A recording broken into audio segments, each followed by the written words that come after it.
Bapak Ibu, karena di sini tidak boleh nyanyi, ya, jadi kita langsung masuk ke dalam firman Tuhan. Nah, kalau Bapak Ibu lihat tadi dikatakan bahwa ini namanya Heavenly Church Cathedral, gitu katanya ya. Artinya ini surga, gitu ya. Nah, kita mau belajar lebih sebetulnya surga di dalam konteks kekristenan itu seperti apa, ya. Karena ada yang ngomong bahwa surga itu nanti isinya bidadari, gitu ya. Ada yang ngomong bahwa di surga itu nanti kamu mau makan apa saja bisa. Bahkan baru kepikiran pengen makan sate ayam, langsung datang sama tukang satenya. Baru kepikiran mau makan roti, langsung datang rotinya yang paling enak, gitu ya. Sehingga kita berpikir dan merasa bahwa surga yang seperti itulah yang akan kita dapatkan nanti, gitu ya. Nah, tetapi sebetulnya dalam konteks kekristenan kita harus berakar dulu kepada Yahudi. Yahudi itu tidak percaya surga neraka secara gamblang. Karena di dalam perjanjian lama, Bapak Ibu bisa cari, tidak ada konsep surga dan neraka. Konsepnya adalah hidup dan mati, gitu ya. Contohnya saya buka di Ulangan 30 ayat 18, ini kata-katanya Musa.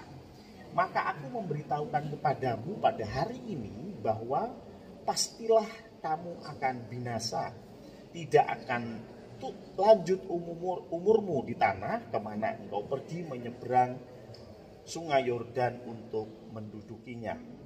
Dan ayat yang ke-19, aku memanggil langit dan bumi menjadi saksi terhadap kamu pada hari ini. Kepadamu kuperhadapkan kehidupan dan kematian, berkat dan kutuk. Jadi di dalam konteks Yahudi adanya kehidupan dan kematian.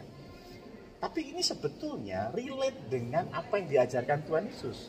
Tuhan Yesus bicara bahwa surga itu bukan tempat yang gambarannya tadi saya awali, gitu ya. Tapi bahkan Tuhan bilang gini, ada satu orang yang nanya kepada Tuhan Yesus, Tuhan, kalau ada perempuan nih, perempuan punya suami, terus suaminya meninggal, dapat suami lagi, saudaranya dari suami yang meninggal itu, karena itu budaya di dalam Yahudi. Sampai pertanyaannya nanti setelah dibangkitkan di kehidupan selanjutnya, terus siapa yang jadi suaminya, gitu. Terus Tuhan bilang begini, jangan kamu sesat, karena pada waktu kebangkitan orang tidak kawin dan tidak dikawinkan, melainkan hidup seperti malaikat di surga. Jadi nanti itu di surga itu nggak ada ceritanya orang kawin, nggak ada, itu jelas di dalam Alkitab, gitu ya. Nah, ini sebetulnya logis sekali. Anda tahu nggak sih kenapa sih kita itu perlu kawin? Ayo pikir ya, kira-kira kenapa kita perlu kawin? Karena kita ini makhluk yang tidak abadi. Kawin itu sebetulnya supaya mendapatkan keturunan, betul nggak? Ya kan? Kawin itu sebetulnya itu mendapatkan keturunan. Kalau kita nggak punya keturunan, selesai manusia? Selesai, ya? Karena itu kita perlu kawin. Kenapa? Karena kita tidak abadi. Nah, besok di surga itu abadi enggak? Abadi. Karena abadi perlu kawin enggak? Logis ya? Logis ya? Itulah mengapa Allah itu tidak beranak dan tidak diperanakkan. Kenapa? Abadi kok. Jadi kalau ada Dewa Zeus punya anak, berarti Zeus enggak abadi ini. Harusnya yang abadi itu ya enggak perlu kawin, gitu ya. Jadi di surga nanti firman Tuhan bilang tidak ada kawin. Bahkan ayat yang lain berkata bahwa surga itu bukan masalah makan dan minum. Jadi artinya di sana pun kita nggak mikirin makan dan minum. Nah, terus ngapain di surga? Ya, kawin enggak, makan minum enggak, minum alkohol enggak, gitu. Terus ngapain? 72 bidadari ternyata enggak ada, gitu. Ngapain? Ya kita lihat di dalam pasal terakhir di Alkitab, Wahyu 22. Wahyu 22 ayat 1 Demikian. Ini bicara tentang bagaimana surga nanti gitu ya. Lalu ia di sini malaikat Bapak Ibu baca di ayat sebelumnya ya. Lalu ia menunjukkan kepadaku sungai air kehidupan yang jernih bagaikan kristal dan mengalir keluar dari tahta Allah, dari tahta anak domba itu. Di tengah-tengah jalan kota itu, yaitu di seberang menyeberang sungai itu ada pohon-pohon kehidupan. Masih ingat ya? Kita pernah dikasih tahu tentang pohon kehidupan di mana? Kejadian. Tuhan tuh ciptain 2 pohon. Pohon pengetahuan yang baik dan jahat, dan pohon yang nggak boleh diminum, boleh dimakan yang mana? Pengetahuan. Berarti pohon kehidupan itu sebetulnya boleh.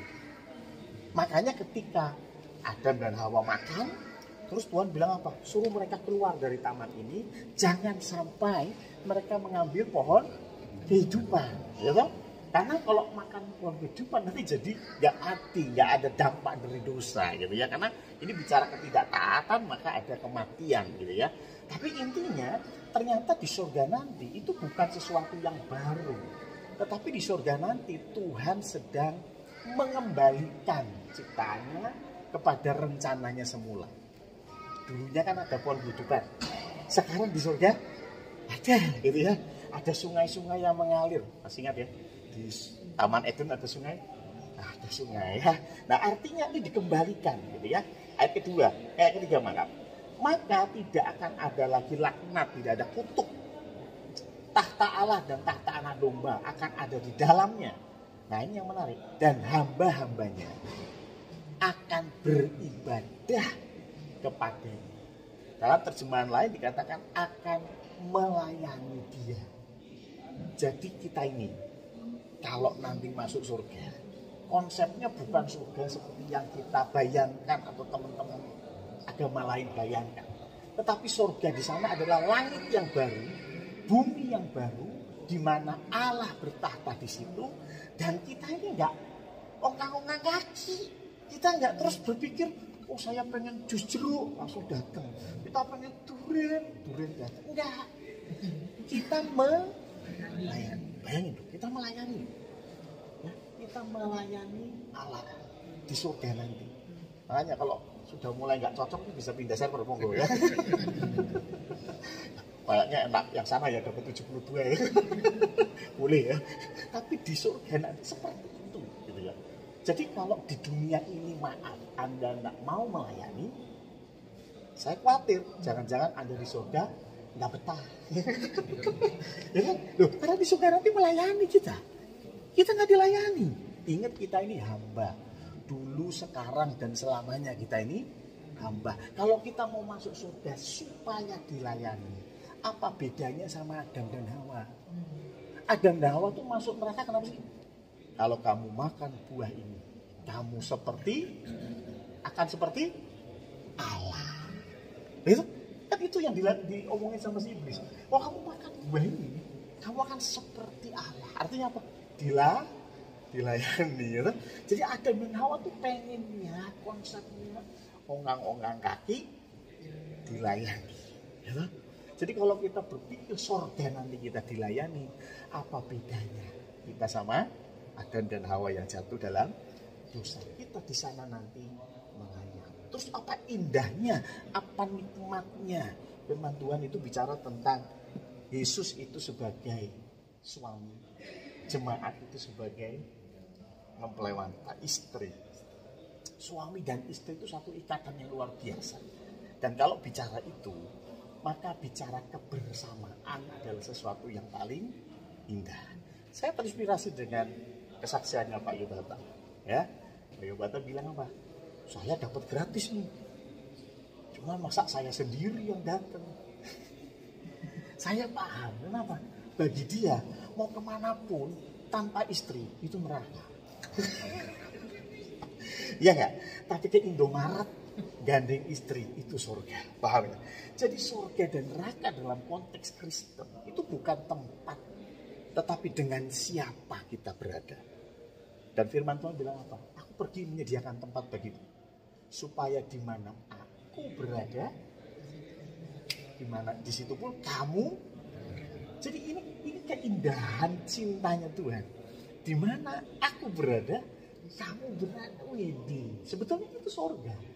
Ya, makanya Daud bisa bilang apa? Sekalipun aku berjalan dalam lembah kekelaman itu kan enak, tempat yang mengerikan. Ya, shadow of the dead itu ngeri, ya serem. Tapi Daud bilang apa? Itu indah. Kenapa? Bersama Tuhan. Ya kan? Ya kan? Jadi surga bukan bicara tentang tempatnya, tetapi dengan siapa. Dan saya kira katedral ini, gereja ini pun menjadi sebuah gereja yang indah. Itu bukan bangunannya menurut saya, tapi bagaimana lukisan tentang Yesus yang membuat gereja ini indah. Betul ya? Coba lihat di sini. Gambar Tuhan Yesus dengan mahkota dulu. Saya ini sering dihina kalau sebagai orang Kristen kok. Kamu itu punya Tuhan matinya telanjang di kayu salib. Saya mau bilang, Yesus mati telanjang di kayu salib itu bukti cinta dia kepada saya. Ya, benar nggak? Makanya saya bilang, begitu melihat ini kan saya lihat, kasihnya begitu besar. Ya, kita lihat salib, Tuhan Yesus luar biasa. Karena itu bukti cintanya kepadaku. Kalau Tuhanmu bilang Tuhanmu cinta kamu, apa buktinya? Nongkrong doang di surga. Tuhan saya mau datang ke dunia untuk menyelamatkanku. Ini bicara tentang cinta. Jadi surga konsep Kristen itu berbeda. Di mana kita punya kedekatan dengan Tuhan. Kita punya koneksi yang baik dengan Tuhan. Ini bicara tentang surga. Harus neraka itu apa? Neraka itu ketiadaan Allah. Saya mau tanya, terang diciptakan Tuhan nggak? Ciptakan ya. Tuhan menciptakan terang. Apa? Pertanyaannya, gelap diciptakan Tuhan nggak? Enggak. Terang diciptakan Tuhan. Tapi gelap tidak diciptakan Tuhan. Loh, berarti ada sesuatu yang tidak diciptakan Tuhan.